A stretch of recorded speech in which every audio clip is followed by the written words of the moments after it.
गेले 2 दिवसापासून आम्ही आमच्या विभागात मी जिथे राहते मानपूरला तिथून आमचे धर्मबांधव अमोल पंडित याचे वडील 20 तारखेपासून 20 डिसेंबर 2025पासून वाशी सेक्टर 9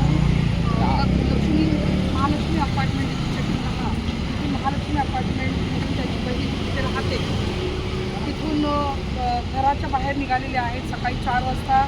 मी तुम्हाला फोटो दाखवते जे माझ्या हातामध्ये जो फोटो दिसतो आहे हा पुंडलिक संभाजी पंडित काकांचा आहे. वय 78 वर्ष आहे आणि 2 दिवसापूर्वी त्यांचं मोतीबिंदूचं ऑपरेशन करण्यासाठी त्यांना त्यांच्या मुलीकडे NMC हॉस्पिटल जिथे आता आम्ही उभे आहोत वाशी नवी मुंबईच्या हॉस्पिटलमध्ये आणलं होतं आणि जवळ ट्रीटमेंट व्हावी म्हणून त्यांना मुलीच्या इथं ठेवलं होतं. परंतु 20 तारखेला पहाटे 4 वाजता कोणालाही न सांगता अगदी अंगावरची जी बनियान असते वयस्कर वयोवृद्ध लोक जे घालतात घरामध्ये झोपताना अंगावरची एक बनियान खाली जी लुंगी असते जुने लोक जे घालतात ती लुंगी आणि कानटोपी जी थंडीची माका टोपी आपण मसाला म्हणतो ती टोपी असं रात्री अंगावर एक चादर झोपण्याची जी चादर होती खाली होती आणि सकाळी 4 वाजता ते घराबाहेर पडले. अद्यापही ते आम्हाला सापडलेले नाही आहेत. आम्ही कंटिन्यू वाशी गाव नवी मुंबईचे जवळजवळ सगळे पट्टे म्हणजे वाशी ते मानपूर ते सगळे पट्टे आम्ही शोधून काढलेले आहेत. पुंडलिक काका खरं तर राहतात मानपूरमध्ये. त्यांची मुलं त्यांचं जे मूळ घर आहे ते मानपूर 99 नंबर बिल्डिंगमध्ये 703 नंबरमध्ये राहतात. मानपूर म्हाडा कॉलनी डॉक्टर बाबासाहेब आंबेडकर नगरमध्ये जिथे मी राहते आणि त्यांचं जे मूळ गाव आहे सांगली आहे सांगली तासगाव आहे. आणि त्या विशेष म्हणजे काकांनी जवळजवळ 30 ते 40 वर्ष बिपटीमध्ये नोकरी केलेली आहे. काका अशिक्षित आहेत असंही नाही आहे, शिकलेले आहेत, नोकरी केलेली आहे, गृहस्थ आहेत. गोवंडीला ते स्वतः पेन्शन आणण्यासाठी पेन्शनर आहेत, स्वतः सक्षम आहेत. असंही नाही की कोणता मानसिक त्रास होता घरातून कोणता आर्थिक त्रास होता असे नाही. मुलं वेल सेटल्ड आहेत. परंतु अशी काही 78 वर्ष तुम्हाला माहिती आहे की ती असू शकते परंतु आम्हाला तीही शक्यता नाही वाटत. परंतु माझी सर्वांना विनंती आहे एका वयामध्ये एका 78 वर्ष एक वयस्कर वयोवृद्ध सकाळी 4 वाजता बाहेर पडतो. मुलं वेळासाठी सुटत आहेत. आज आपण बघतो की अनेक वृद्धाश्रम आहेत तिथे आईवडिलांना न सांभाळणारी मुलं म्हणजे आईवडिलांना तिथे टाकतात. परंतु मला खरंच या पंडित कुटुंबाचं कौतुक वाटतं की हा मुलगा आपले 78 वर्षाचे वडील दिसत नाही आहेत कुठे भेटत नाहीत म्हणून दिवस रात्र फिरतोय शोधतोय.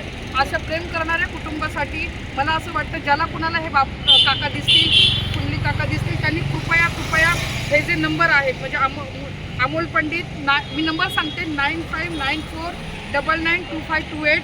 दुसरा नंबर आहे मुलीचा मनीषा पंडित 9653662906. तिसरा नंबर आहे सतीश पंडित 7021276163. आणि तुम्हाला माझा नंबर माहितीच आहे. जर कोणाला हे नंबर नसतील हे झाले तर मला लाईव्ह बघणाऱ्या संपूर्ण महाराष्ट्रातील जनतेला माझी विनंती आहे. कधी कधी काय होतं की ट्रेनमध्ये ते झोपले असतील, कधी ठाण्याला पोचले असतील, कधी मेलगाडीमध्ये बसले असतील, कधी गावच्या भागात गेले असतील, कधी देशभरातील मला तुम्हाला विनंती आहे कधी ठाण्याला मेलगाड्यासुद्धा लागतात, एक्सप्रेस गाड्यासुद्धा लागतात. कोकण भागामध्ये जाऊ शकतात. कदाचित ठाण्याला जाऊन ते मेलने उत्तर भारतात जाऊ शकतात. तर जिथे कुठे समजा ते मेलने पोचले असतील कोणालाही हे गृहस्थ दिसले तर कृपया आम्हाला संपर्क साधा. जिथे तुम्ही कुठे असाल तिथे आम्ही यांना नेण्यासाठी येऊ. सोशल मीडियामध्ये खूप मोठी पॉवर आहे. आमची जी मेहनत आहे ती कुठेतरी लिमिटेड आहे. परंतु सोशल मीडियाच्या माध्यमातून तुम्ही मला नेहमीच लाखोंच्या याच्यामध्ये व्ह्यूज दिलेत. कृपया हा माझा व्हिडिओ जास्तीत जास्त मोठ्या संख्येने शेअर करा. ज्यांना शक्य आहे त्यांनी आपल्या ग्रुपवर टाका. ज्यांना शक्य आहे त्यांनी आपापल्या पद्धतीने हा माझा लाईव्ह शेअर करण्याचा प्रयत्न करा. एका वयोवृद्ध बापाच्या शोधात निघालेला हा मुलगा त्याचा शोध आम्ही मुलं म्हणून घेतोय. कदाचित तुम्ही मुलं म्हणून जबाबदारीने हे बाबा जर हे काका जर कुठे तुम्हाला दिसले तर कृपया आम्हाला संपर्क करा. तुम्हाला येता येत नसेल तरी काय हरकत नाही. आम्हाला फोन करा, मेसेजेस करा, त्यांचा फोटो पाठवा. त्यांनी अंगावर सफेद रंगाची बनियान घातलेली आहे, खाली निळ्या रंगाची लुंगी आहे आणि वरती कानटोपी घातलेली आहे. अशा CCTVमध्ये आम्हाला दिसलेले आहेत. पोलीस शोध घेत आहे, पोलीस कंप्लेंट केलेली आहे, RTOला सांगितलेलं आहे, रेल्वे पोलिसांना कळवलेलं आहे. परंतु तुम्हाला माहिती आहे आपल्याकडच्या यंत्रणा कशा असतात. आज दुसरा दिवस आहे. वयोवृद्ध व्यक्ती आज रात्र त्याने रस्त्यावर घालवलेली आहे. काय अवस्था असेल थोडंसं विचार करा. त्यांना डायबिटीज आहे, त्यांना BP आहे.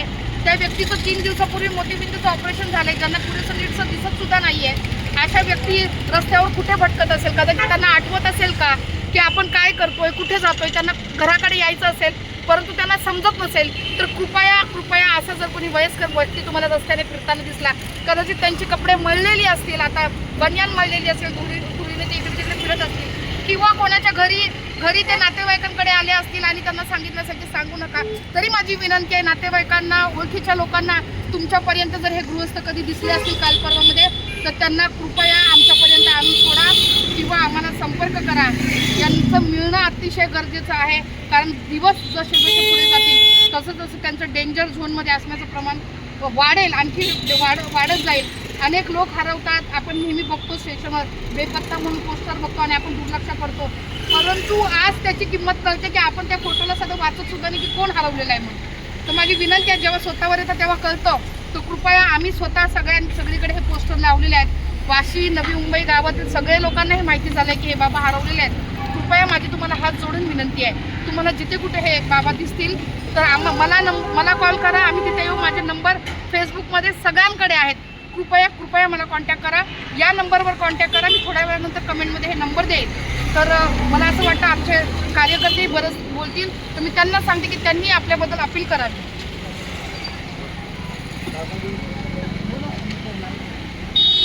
जय सर्वांना. या ठिकाणी ताईंनी जी माहिती दिली, खरंच आम्ही 2 दिवसापासून काकांचा खूप शोध घेतोय. आम्ही सर्व मित्रपरिवार, सर्व नातेवाईक, कुटुंब फार दुःखी झालो आहोत, कारण बाबांचं वय 78 वर्ष आहे आणि ह्या वयात त्यांनी सकाळी 4 वाजता जे घर सोडलं आहे, मग ते फक्त लुंगी आणि बनियानवर आहेत. मग भरपूर यात आता थंडीचा म्हणजे मोसम आहे आणि अशा याच्यामध्ये त्यांची परिस्थिती लक्षात घेता खूप वाईट वाटतं आहे आणि 2 दिवसापासून आम्ही खूप त्रस्त झालो आहे. हा संपूर्ण परिसर आम्ही मानखुर्द, वाशी, गोवंडी, चेंबूर, कुर्ला म्हणजे नवी मुंबई आणि मुंबई हे दोन्ही इलाके आम्ही म्हणजे गस्त केलेले आहेत, पण अजूनही त्यांचा आम्हाला पत्ता लागलेला नाही. पोलीस यंत्रणा असेल, मीडिया यंत्रणा असेल, सगळीकडे आम्ही त्याच्याबद्दल माहिती पोहोचवलेली आहे. पण जर तुम्हाला कुठे बाबा आढळले तर त्वरित तुम्ही त्या नंबरवर कॉन्टॅक्ट करा आणि आम्हाला सहकार्य करा, अशी सर्वांना मी कळकळीची विनंती करतो. नमो बुद्धाय जय देव. गेल्या 20 डिसेंबर 2025 सकाळी 4 वाजता माझे वडील आयुष्यमान पुंडलिक संभाजी पंडित हे वयाच्या 78व्या वर्षी घरातून न सांगता, मला वाटतं की वयामानाने त्यांना स्वप्नात असतील नाही तर झोपेत असतील, तर आम्हाला न सांगता ते सकाळी 4:30 वाजता 4:30च्या सुमारास घरात बाहेर पडलेले आहेत. ते जिथे कुठे असतील याही अवस्थेत असतील काय आमचा गेल्या 2 दिवसापासून त्यांना माझ्या मित्रपरिवाराचा दिवस रात्र त्यांना शोधण्याचा प्रयत्न आहे. तरी मी आपल्या सर्वांना विनंती करतो की जे माझे वडील, जे वडिलांप्रमाणे बाबा ते जर दिसले, आपल्याला ते आढळले तर त्यांनी या खालील नंबरांशी संपर्क करून मला सहकार्य करावे, आमच्या परिवाराला सहकार्य करावे, एवढीच मी तुम्हाला सर्वांना हात जोडून विनंती करतो. नमो बुद्धाय.